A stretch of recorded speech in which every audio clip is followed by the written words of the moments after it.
Shalom, queridos amigos. En esta ocasión, esta plática que vamos a tener acá, que es una plática corta, la voy a llamar Israel y sentido común.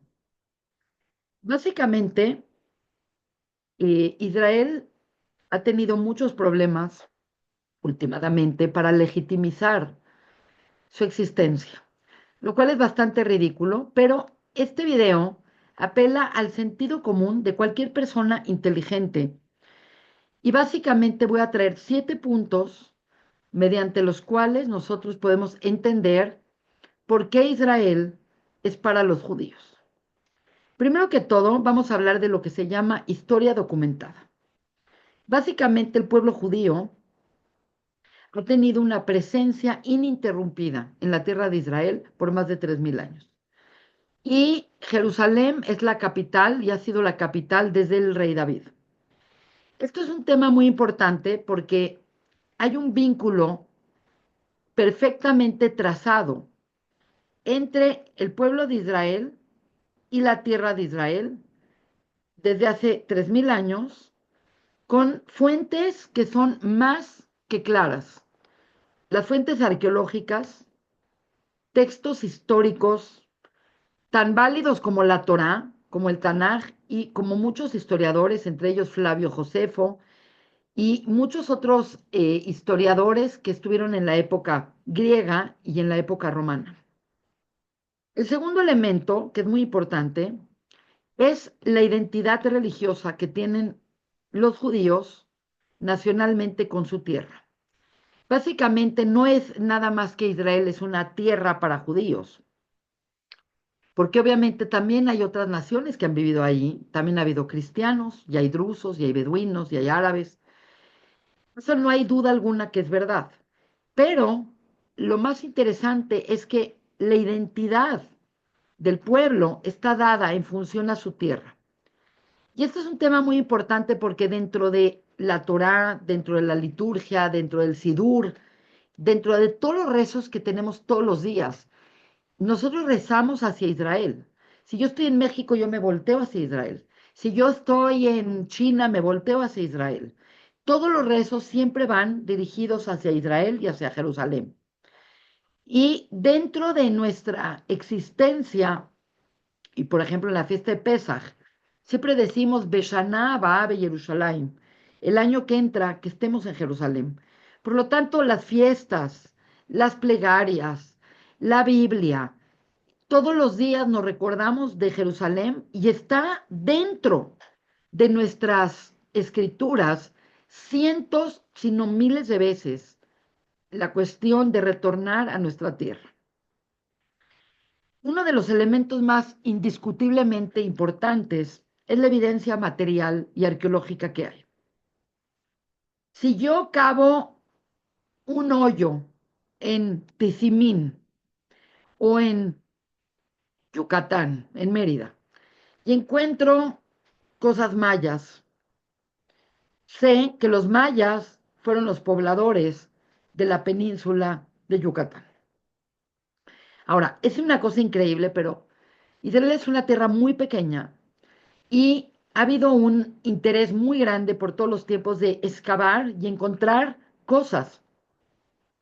Y básicamente, donde cavamos, encontramos cosas del primer templo, del segundo templo, las ciudades talmúdicas en la Galilea, encontramos tumbas, encontramos las tumbas de los patriarcas, las tumbas de todas las tribus de Israel. Y básicamente no hay un lugar en donde yo haya ido a Israel, en donde caben y no encuentren o monedas o artefactos o mikves, que son los baños rituales. Y por lo tanto, no hay un instante, no hay un pedacito de tierra de Israel donde materialmente no encontremos vestigios de los pobladores que vivieron ahí. Y obviamente la cantidad de estas pruebas es innumerable. Obviamente esto no quiere decir que no hay pruebas de gente que vivió en la era de bronce y también hay pruebas de los antiguos cananitas, pero obviamente el 70-80% de todo lo que se encuentra, particularmente en Jerusalén y en la Galilea y en los territorios de Judea y Samaria, obviamente es arqueología judía de los diferentes periodos. Ahora bien, como cuarto elemento importante de nuestro sentido común, es lo que se llama el derecho histórico y político. Primero que todo, el pueblo de Israel sabemos que ha vivido en la diáspora y sabemos perfectamente quién causó esas diásporas. No es así como que de repente desaparecieron los teotihuacanos y nadie sabe dónde están. Los judíos sabemos que hubo el primer exilio, que fue el exilio babilonio, que duró un poco más de 70 años, y posteriormente tenemos muy claro que hubo un exilio causado por Roma, que fue hace 2000 años. Eso no implica que todos los judíos se fueron, pero se perdió la cohesión como pueblo y el pueblo se exilió. Dentro de el derecho nacional a regresar a la tierra, mundialmente se reconoció en el año de 1917 en la Declaración Balfour que existe un derecho inalienable del pueblo judío de retornar a su tierra, entonces llamada Palestina, pero no porque Palestina significa que era tierra de un pueblo llamado Palestina, sino que Palestina es el nombre que los romanos le dieron a la tierra de Israel. Y últimamente lo hicieron para molestar al pueblo de Israel, porque los enemigos o archienemigos de los judíos por mucho tiempo fueron los filisteos, que en hebreo es plishtim, y los filisteos eran pobladores del Mediterráneo. Y para que se acuerden de esa historia, está la historia de Sansón y Dalila. Sansón destruyó una aldea de filisteos. Y los filisteos no tienen nada que ver con los palestinos, porque los filisteos son europeos y los palestinos supuestamente son semitas. Por lo tanto, llamar a Israel Palestina, yo les puedo decir que yo tengo documentos de mis tíos, documentos de, por ejemplo, el pasaporte Golda Meir, llamaban todos a esa tierra palestina, pero no porque era hogar de los palestinos, sino los palestinos era toda la gente que vivía ahí, incluyendo cristianos, judíos, musulmanes, drusos, etcétera. Básicamente en 1920 la Liga de las Naciones ratificó este derecho de vivir ahí y la ONU en 1947 aprobó la resolución 181 que básicamente aceptaban que el pueblo de Israel viviera ahí y lo mismo sucedió en ese momento con esa región cuando en el 46 le dieron prácticamente la mayor parte de esa tierra a Jordania y Jordania se formó en 1946 como un país nuevo para los pobladores principalmente árabes que vivían en esa región. Por lo tanto, la declaración en 1948 es una declaración que se hicieron votaciones y que prácticamente todo el mundo votó a favor de esto. No todo el mundo, pero hubo mayoría, definitivamente. Un elemento muy importante que no dejemos de ver y que es básicamente cierto, y lo podemos comprobar históricamente, es que desde que salió el pueblo judío a la diáspora con los romanos, el pueblo judío salió a diferentes lugares. Obviamente primero se fueron a lugares cercanos, norte de África, se fueron y ya estaban en Babilonia, que es Irak, se movieron a Persia, que es Irán, y básicamente empezaron a emigrar y hay realmente pruebas de que hubo judíos en Italia desde entonces. Quiere decir, nosotros sabemos que los sabios del Talmud viajaban a Italia y tenían relaciones íntimas con los gobernadores romanos. Entonces, la comunidad de Italia, por ejemplo, es una comunidad que tiene más de 2000 años de vivir en Roma. Lo mismo podemos decir en España. Yo estuve en España hace unos meses y me di cuenta que hay tumbas en la península ibérica de judíos a partir del siglo IV y V de la era común. Nosotros sabemos que los judíos se mantuvieron en comunidades aisladas, muchas veces porque no los dejaban asimilarse y muchas veces porque no se querían asimilar. Y es muy interesante porque estas comunidades en diferentes lugares prosperaron de diferente manera. Y obviamente los judíos vivieron por todo el mundo. Mi familia, por ejemplo, es una familia que sabemos que vivió en España, se fue a Portugal y posteriormente, después de la expulsión de los judíos de España y de Portugal, se movieron a el norte de Europa. Muchos llegaron a Polonia y mi familia en particular llegó a Letonia, a Latvia y a Lituania, Vilna. Esto es importante entenderlo porque lo que esto implica es que el pueblo de Israel se tuvo que estar moviendo porque cada vez que querían regresar a la tierra de Israel se encontraban con otro imperio que quería tomar la tierra de Israel por muchos intereses, particularmente religiosos y espirituales. Y por lo tanto, mientras estuvieron los romanos, no pudieron. Posteriormente, los bizantinos no pudieron. Después trataron, pero llegaron los omeyas. Después llegaron los turcos. Después llegaron los mamelucos. Después llegaron los cruzados. Quiere decir, no lleva un orden exacto, pero básicamente Israel fue una tierra que vio y trató de ser conquistada por muchas naciones y muchos imperios por diferentes motivos estratégicos, políticos, religiosos. Y muchas personas lograron emigrar y lograron establecerse en Israel. Y el hecho es que hay tumbas durante todos estos 2000 años de gente. Nosotros que estudiamos Kabbalah sabemos perfectamente que hubo comunidades enteras que se establecieron en la Galilea, en Sefat. Y por lo tanto ahí está la tumba del Ramak, y está la tumba de Rabbi Akiva, y está la tumba de Rav Moshe Cordovero, la tumba de Larizal, y de muchos otros personas que emigraron, pero no pudieron establecerse como un país independiente. ¿A qué va todo este elemento? Todo este elemento va a explicar que los judíos estaban en un estado muy vulnerable cuando vivían con otros países. Porque si bien en algún momento fueron tolerados, hubo algún momento que decían, hay que expulsar a los judíos porque los judíos siempre como que tienen sus propias creencias, tienen sus propias formas de vida. No hay un lugar de Europa donde los judíos no hayan sido abusados y expulsados. Por ejemplo, en la época de los cruzados, cuando se iba a levantar una cruzada, agarraban y abrían las cárceles y les decían a las personas, vas a ser libre, aunque eres un delincuente, y vas a ir a una misión llamada Los Cruzados y vas a ir a Jerusalén, te vamos a perdonar todo, pero en el camino les permitían matar y abusar a todas las comunidades judías que iban pasando. Era como parte del entrenamiento.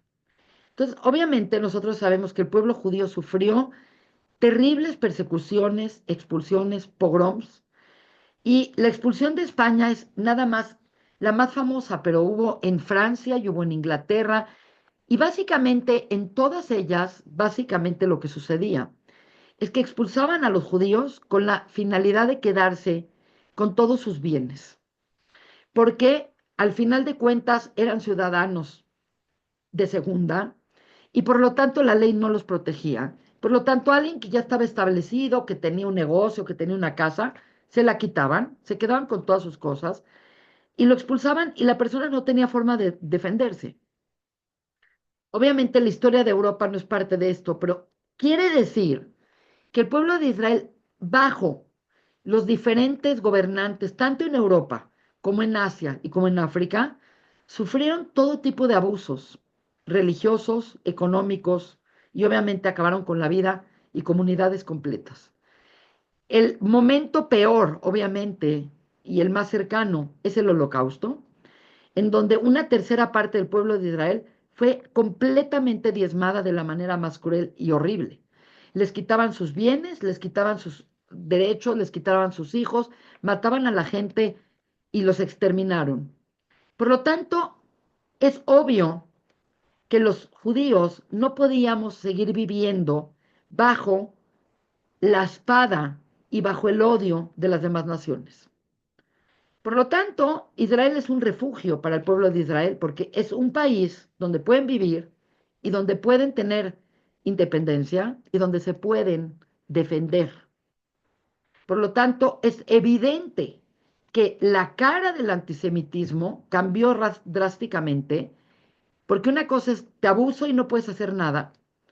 Cuando entraban a un shtetl, cuando entraban a un lugar y mataban y violaban los cosacos a miles de mujeres y mataban a todos los judíos no podían hacer nada porque no tenían derechos. Y por lo tanto, los gobernantes a veces los trataron de proteger, pero muchas veces no pudieron protegerlos. Y obviamente esto era algo que se repetía de generación en generación, y así fue la historia del pueblo de Israel. Por lo tanto, es más que lógico y tiene mucho sentido común que el pueblo de Israel diga, basta, tengo que tener un lugar a donde yo me pueda defender, y por eso existe Israel. Ahora, el sexto argumento es porque el pueblo de Israel, desde hace más de 3000 años, habla hebreo. El hebreo es el idioma de la Biblia. El hebreo, como dice el Zohar, es el idioma de la creación. Y el pueblo de Israel sigue hablando hebreo de manera ininterrumpida hasta el día de hoy. Quiere decir, si tú vas a España y quieres hablar como los españoles antiguos, nadie te va a entender. Si tú vas a Roma, hoy en día el latín no te va a servir para entender el italiano. El hebreo es absolutamente entendible. Yo estudié hebreo, yo entiendo la Torá y yo puedo ir a Israel y tener una conversación medianamente buena con cualquier persona. Por lo tanto, el hebreo, que es el idioma de la Torá, tiene más de 3000 años que el pueblo de Israel lo habla. Obviamente también el pueblo de Israel aprendió a hablar todos los idiomas y por eso yo hablo español y hablo inglés y mis abuelitos hablaban en yiddish y hablaban en alemán. Ese no es el punto. El punto es que ininterrumpidamente el pueblo de Israel ha hablado en hebreo y sigue hablando en hebreo y el hebreo se revivió de manera milagrosa y perfecta cuando los Yehudim y el pueblo de Israel regresaron a su tierra. Por lo tanto, este es un punto fascinante.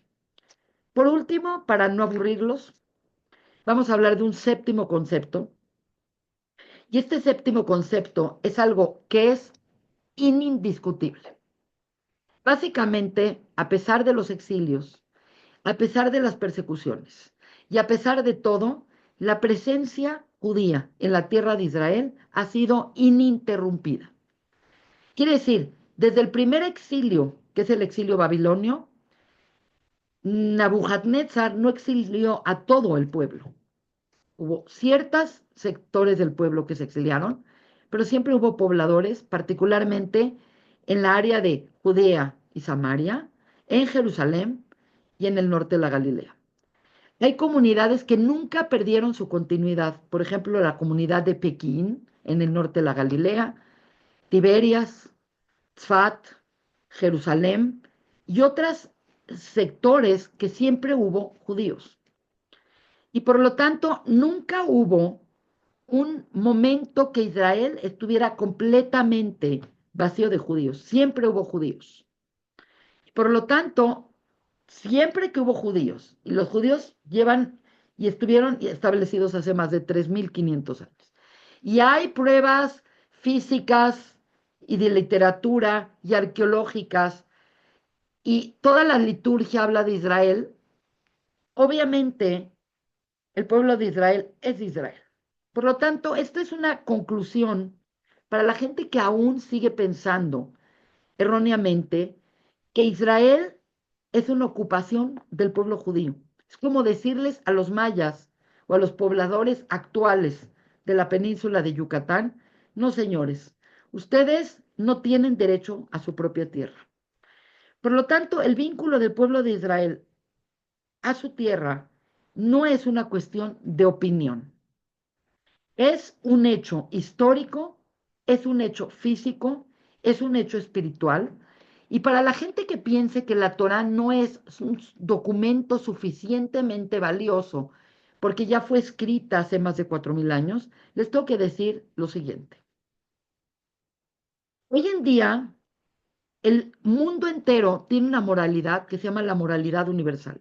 Quiere decir, hay cierta moralidad que se extendió por todos los continentes. No matar y no robar, respetar a tus padres, eh, no hacer adulterio. Quiere decir, este tipo de moralidad no brotó del jardín. Este tipo de moralidad brotó de la Torah. Por lo tanto, si la moralidad que tú tienes y la moralidad que tienen los cristianos y los musulmanes y los chinos y los pobladores de Groenlandia, es válida la moralidad porque viene de la Torá, por lo tanto es muy válido lo que dice la Torá sobre la tierra de Israel. Por lo tanto, pues, aunque la gente quiere deslegitimizar esto, la verdad no lo podemos hacer. Es negativo, es pernicioso y es el pueblo que tiene más identidad y mandatos divinos con su tierra a nivel religioso.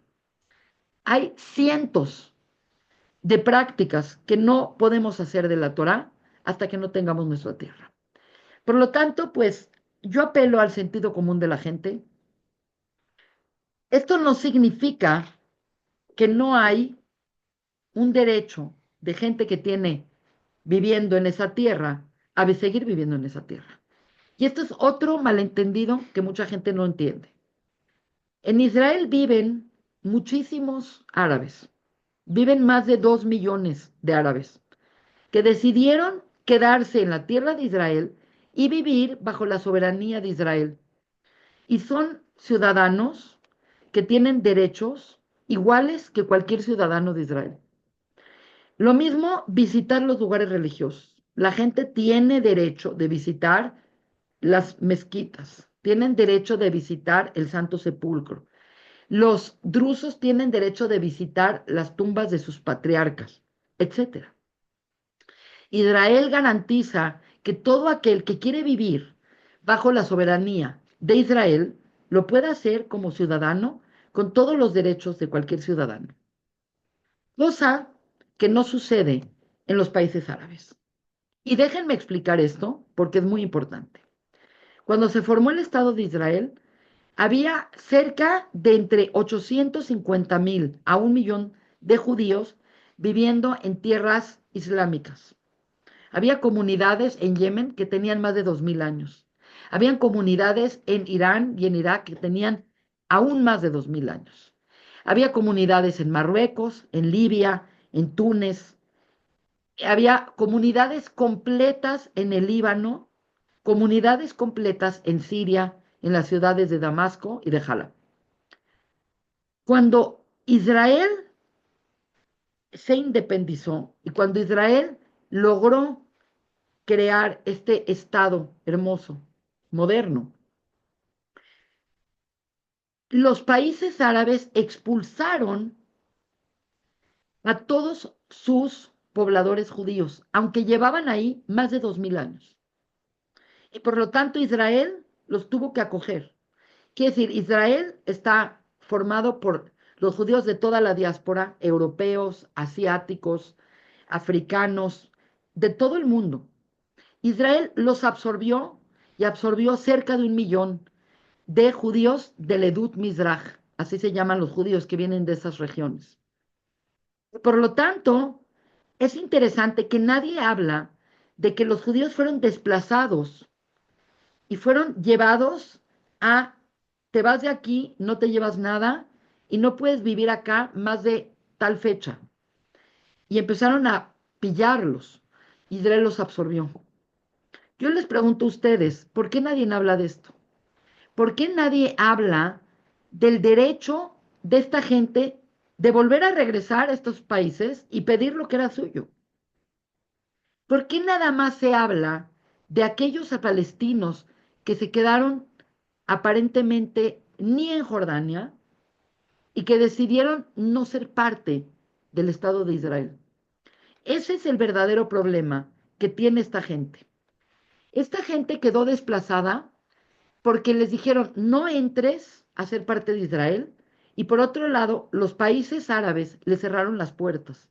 Por lo tanto quedaron como personas que no tienen su tierra, porque su tierra era Jordania, y muchos de ellos, pues si no la mayoría, llegaron al mismo tiempo que los primeros pobladores de Israel. porque lo que sucedió es lo siguiente, prácticamente toda la gente que hoy en día se considera palestina y desplazada, o vienen de Siria, o vienen del Líbano, o vienen de Egipto. ¿Y por qué vienen de ahí? Porque básicamente vieron como una oportunidad de trabajar con la presencia judía, porque la presencia judía llegó para quedarse y llegó para establecerse. Y por lo tanto vieron como una oportunidad de venir a construir los kibutzim y las cosas, y desgraciadamente las cosas le salieron mal.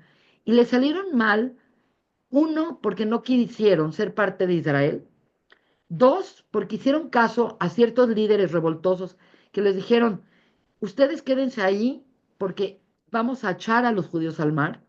Y en tercer lugar, porque ya no los quisieron aceptar en Jordania, porque al final de cuentas Jordania es un estado que la población es 99% palestina, pero desgraciadamente los líderes no son palestinos, vienen de Arabia Saudita y no quieren a esta gente. Por lo tanto, apelo al sentido común de ustedes y apelo al sentido común de la gente que ha sido más mal informada, la gente que no conoce la historia, la gente que no entiende y que piensan que hubo un país llamado Palestina. Qué curioso que ese país llamado Palestina, del cual hablan los medios para hacer peor el antisemitismo, no hay constitución, no hay himno, no hay bandera, no hay arqueología, no hay libros, no hay nada que los legitimice, excepto los antisemitas, Al Jazeera, la BBC y todas estas fuentes que lo único que quieren hacer es deslegitimizar lo que es legítimo. Am Israel Jai. Y está esperando este momento para ser muy claro que aunque soy una maestra de Torah y soy una maestra de Kabbalah, soy una persona sionista que va a apoyar a Israel bajo cualquier circunstancia. Shalom a todos. Shalom.